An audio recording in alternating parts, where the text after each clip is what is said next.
Today, we are talking about 10 things we struggle to forgive ourselves for. Now, we all have something we hold on to. Sometimes it can get buried and it doesn't surface for quite a while. What most of my clients and friends are finding is that in midlife, it's time for cleaning house.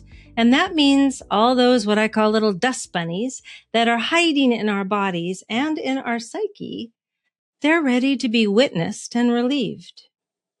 Midlife is a valuable time for us women to claim our self-leadership, and we aren't able to do that when we have pockets of heaviness that's hanging out. What's important to me is safety. And as we have this conversation, because it might bring up some stuff in this conversation, as you listen into this, let this just be a noticing for yourself, not a fixing. There's nothing wrong with you at all. This episode, I want you to know, isn't about doing forgiveness right. It's about telling the truth kindly to yourself. So let's talk. Welcome back to the Forgive Yourself podcast. I'm your host, Brenda Reese, and I want to talk about something that comes up again and again in my work, in my own life, and probably in the quiet conversations that you are having with yourself. I know it happens for me, and that's forgiveness.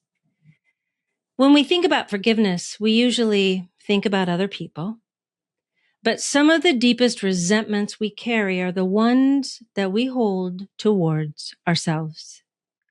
And these are often the hardest to name because we don't always recognize them as resentment.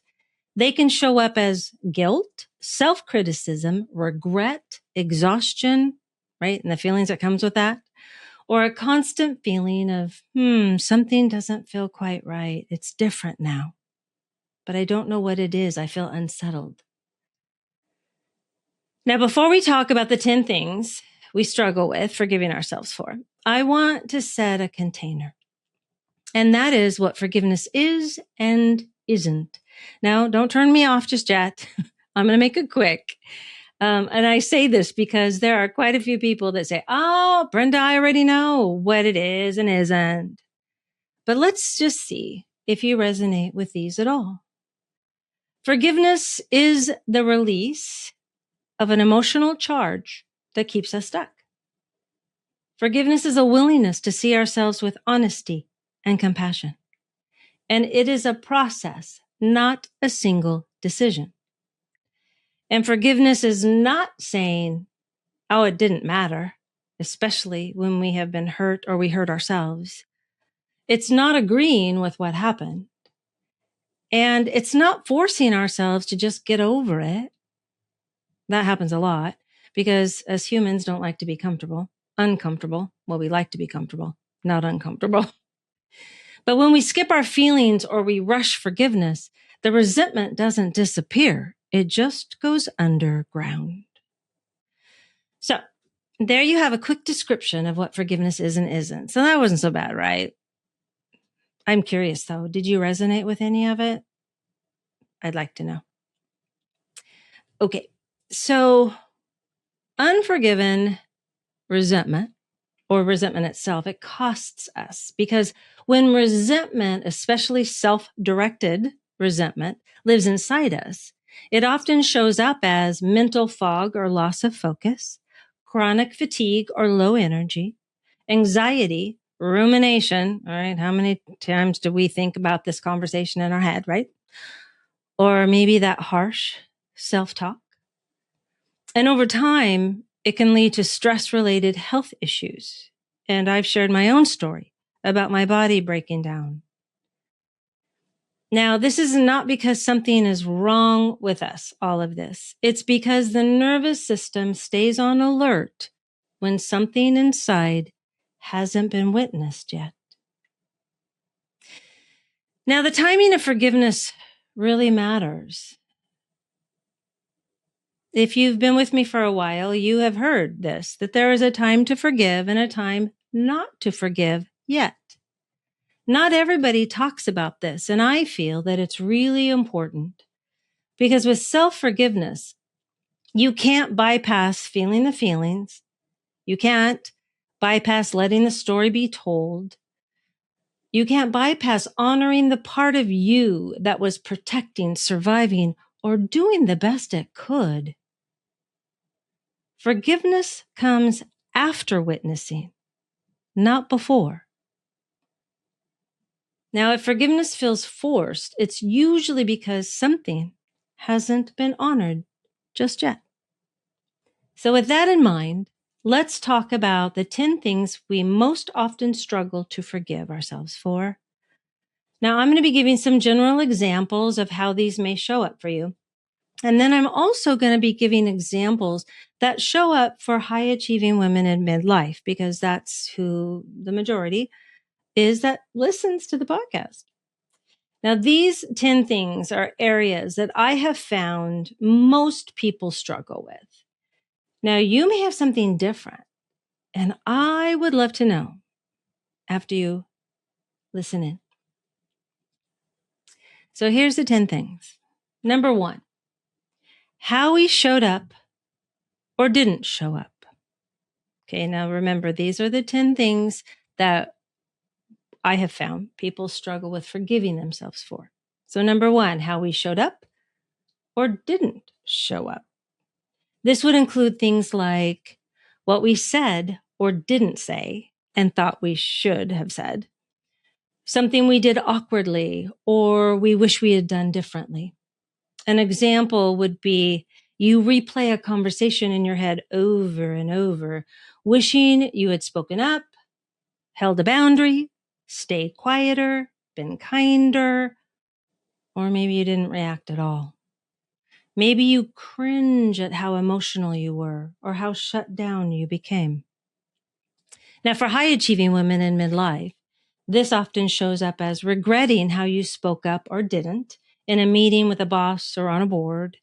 You maybe judged yourself for being too emotional or too soft in these leadership moments. Maybe replaying personal conversations where you minimized yourself to keep the peace. And maybe holding yourself to a higher standard than anyone else in the room. So here's an idea you can use to move forward or move toward forgiveness if you choose. Name the moment or the thing, like we just talked about, without judgment.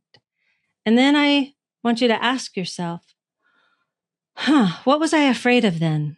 What was I protecting? Give that some thought if you resonated with that. Number 2 is guilt around what we did or did not do. Now, especially when we believe we should have known better. How many feel that, right? An example could be you feel guilt for not being more present, for missing signs in a relationship or interaction, for prioritizing work, or for making a choice that didn't quite turn out the way you hoped, even though you were doing the best you could at the time.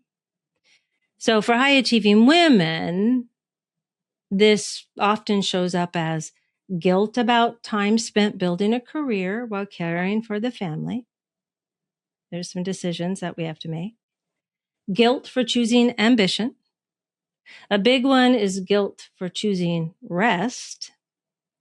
Guilt around parenting, partnership, or caregiving decisions.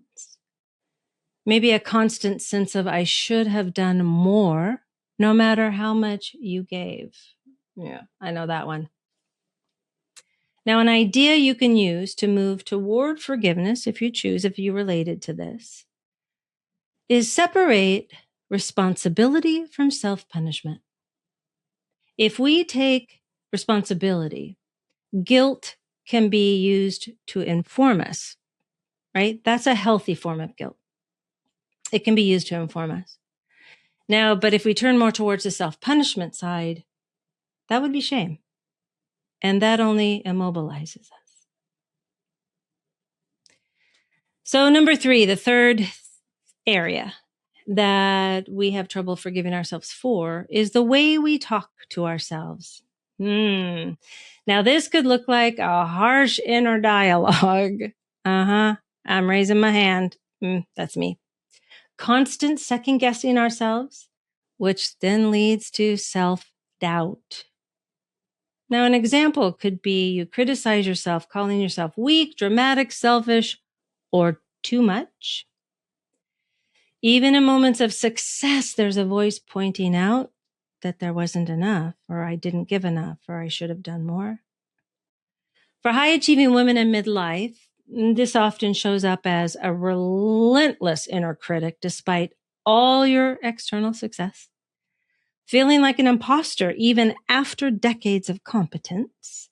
Holding yourself to impossible standards while offering others grace. I know that one. Measuring your worth by productivity rather than presence. That one's a tough one. That was an ouch for me. Now, an idea you can use to move toward forgiveness is notice that voice without trying to silence it and ask whose voice it sounds like. Ask yourself. And then ask, what was it trying to prevent? Because there's a protection in here, right? That's why it's coming up. And I want to say, if you're noticing any emotion coming up right now, getting frustrated or a little, fidgety or sadness or any emotion right now, this is information. Don't push through. You can take a break and come back to the rest. Because I do realize that when we start to learn about ourselves, it's tough. It's tough to take responsibility because a part of us knows, maybe we get to change if we choose. Now, number 4 is staying too long or leaving too soon. Now, this would be in friendships, marriages, jobs, roles, or identities that you took on. An example could be you judge yourself for staying in a relationship or a situation that hurt you, or maybe you left before you felt fully ready. You wonder if you wasted years or if you gave up too fast. Now, for high achieving women in midlife, this often shows up as staying in roles or relationships out of responsibility or loyalty in a detrimental way. There's nothing wrong with loyalty, but we can be loyal to a fault. It can look like leaving a career or marriage and questioning your strength afterward. Grieving identities you outgrew but still feel attached to. Judging yourself through hindsight instead of really just honoring the context in which you did what you did, stayed, or left. An idea you can use to move toward forgiveness is honor that version of you that stayed for love, hope, safety, or survival, or left for love, hope, safety, or survival. Really sit with that part of you and honor her. Number 5, letting a relationship or friendship go. Now, this one's a tough one, especially as we get older and have more life lived. So letting a relationship or friendship go, especially when it still hurts or feels unresolved. An example would be you think about someone you no longer speak to and feel sadness, regret, or guilt. Maybe there wasn't a clear ending. Maybe there was just distance or silence or a slow unraveling. I hear this from my clients quite a bit, especially around friendships. For high achieving women in midlife, this often shows up as outgrowing friendships that no longer fit who you are becoming. Letting go of relationships that revolved around roles, not truth. Grieving the loss of connection even when the choice was necessary. And feeling the shame for prioritizing your emotional and maybe physical health. An idea you can use to move forward or move toward forgiveness is allow yourself to grieve the loss without rewriting what happened, right? Not needing to change it, but just allowing yourself to grieve. And this is a part too of learning where we can accept all parts of ourselves, right? The ones that we thought, I could have made a different decision, and the ones where we felt we did make a good decision. We get to accept all parts of us. That's self-love. You can also keep in mind that the relationship or connection was needed at that time. And we can allow both connection and separation to be true. Okay. Now, number 6, making a major health decision for a loved one. Okay. This is coming up a lot. And this can be end of life choices, medical interventions, caretaking decisions, not only for children, spouses, parents. Okay. An example could be you second guess a decision you made under immense pressure, wondering if you chose too much intervention, not enough, or the wrong path altogether. Now, for high achieving women in midlife, this often shows up as being the default decision maker because you're the strong one, carrying silent responsibility long after the moment has passed, questioning yourself even when others relied on your clarity. And maybe it's holding grief and leadership at the same time. You'd be surprised at how many women feel bad about this. An idea you can use to move toward forgiveness is acknowledge the very difficult position you were in at that time. Being honest with ourselves is key. Not thinking we should have known better. Really knowing we made the best decision we could with the information and the capacity that we had at that time. Sitting with that. Now, number 7 is not listening to our body or intuition sooner. Okay, this one I know very well. And I'm actually working through this one right now over some health things that are coming up. Now, this can be not only like health things coming up, but pushing through exhaustion or ignoring red flags. That's what I ended up with a back fusion, neck fusion, because I was ignoring red flags. I wasn't listening to my body. And an example could be you look back and see how long you overrode your body, right? Where you worked through pain and stress or emotional depletion, telling yourself you'd rest later. No pain, no gain. Well, that's bullshit, actually, as I've learned. Because it did. Like I mentioned, it took me a while to forgive myself for needing that back fusion and neck fusion because I realized the stress I put myself under without taking care of myself. Now, that was in hindsight.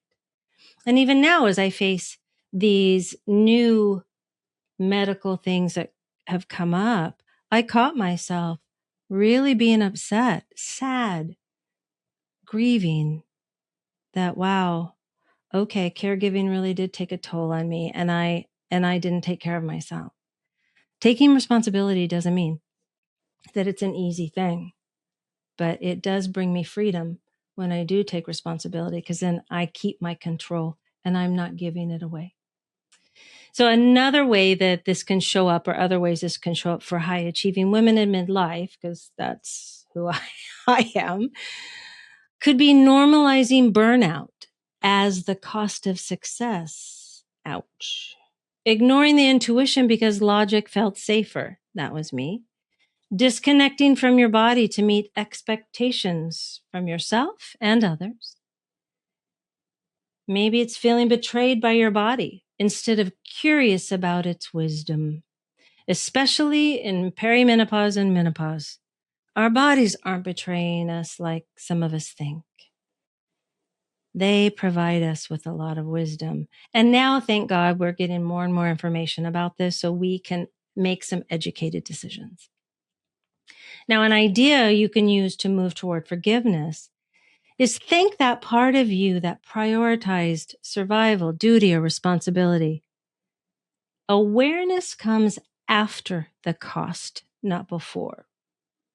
We're human, right? And that's okay. Give yourself grace.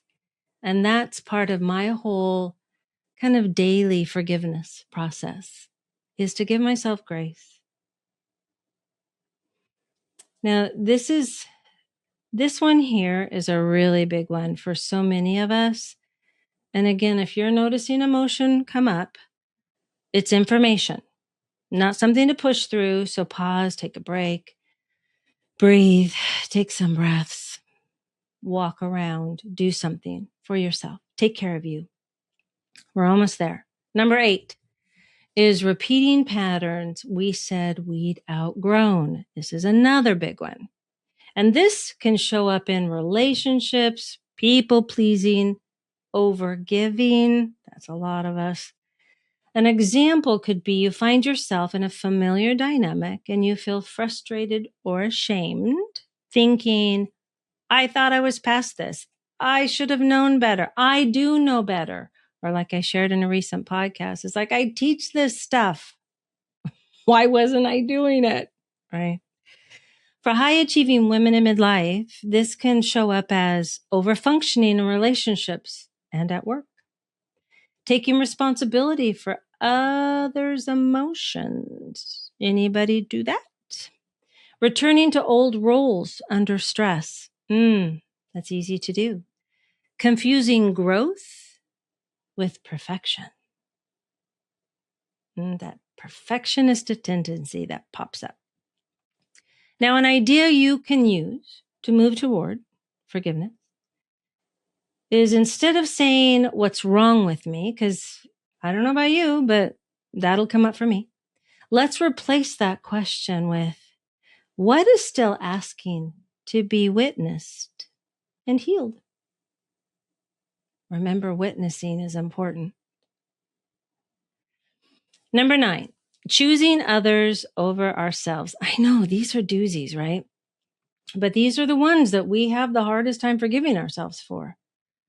So this one's about losing ourselves in caregiving. My example. And it's in different roles we take on, and the expectations that we have of ourselves, that's usually from others. An example would be, you shaped your life around being needed, putting your desires, dreams, and even health on hold. All right, you already know I already did that one. Maybe now you're not quite sure who you are outside of those roles. Oh, I lived that for such a long time. And remember, we're constantly learning. No matter if we teach the stuff, if we're considered experts, we're always learning. Now, for high achieving women in midlife, this often shows up as being valued for what you do, not who you are, right? Feeling invisible despite being indispensable. Struggling to name your own desires. That was me. Experiencing guilt when you choose yourself. Yep, I know that one. An idea you can use to move toward forgiveness is really take some time and notice how belonging once felt safer than authenticity or being your true self. Because a lot of times we felt we needed to belong to feel safe. And as women, we have relational brains. So that even makes it harder. Because, and there's nothing wrong with belonging if it's used in a healthy way, right? In community, but not as a need. Keep in mind, what we chose or did wasn't a weakness, my friend. It was adaptation, survival, safety. This leads us to finally number 10. Not being who we thought we'd be by now. Oh, goodness. This shows up as missed dreams, altered timelines, different lives than imagined. Okay. An altered timeline. That's what I went through with my husband with dementia. It didn't quite turn out the way we thought. I had the missed dreams, the altered timeline, a different life than I imagined. Okay.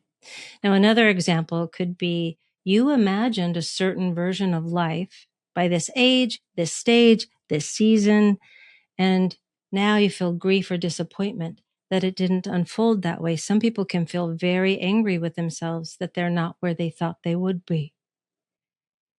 For high achieving women in midlife, it could look like measuring your life against these imagined milestones. It could show up as grieving the cost of success you didn't anticipate. It could be feeling disoriented when achievement no longer fulfills you. That's a lot of my clients. Or maybe you're standing at a threshold you never planned for. And I get you, sister.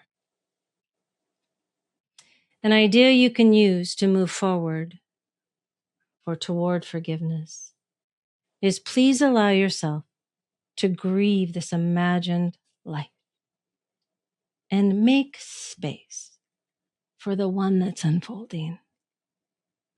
Because grief and gratitude can coexist. This is holding two truths at the same time. And it is something that touches my heart deeply because I'm experiencing quite a bit of, right?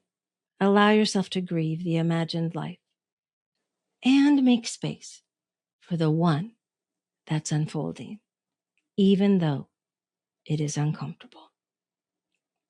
And, reach out, get someone, help.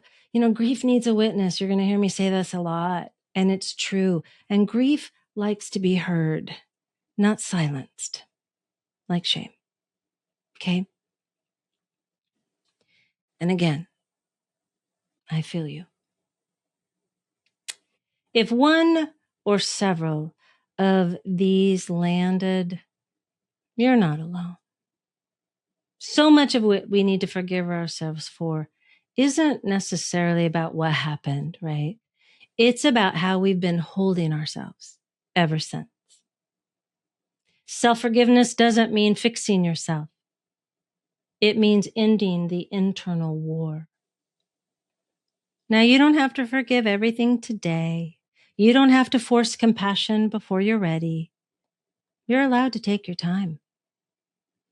And nothing here is asking you to become someone new. It's just an invitation to come home to who you already are.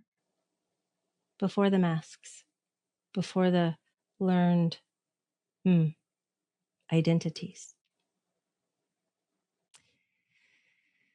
Thank you, my friend, for being in this conversation with me today. And as always, please be gentle with yourself and remember that you matter. You matter a lot. And I'm going to see you next time. Take care.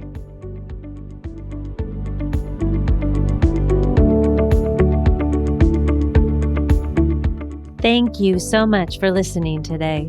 I hope you enjoyed this episode. If you did enjoy it, would you do me a favor and share this episode and then follow us on your favorite podcast app so you don't miss one episode of the Forgive Yourself podcast, where every Friday you will get tips, tools, and stories so that you can turn your pain into peace. Take care.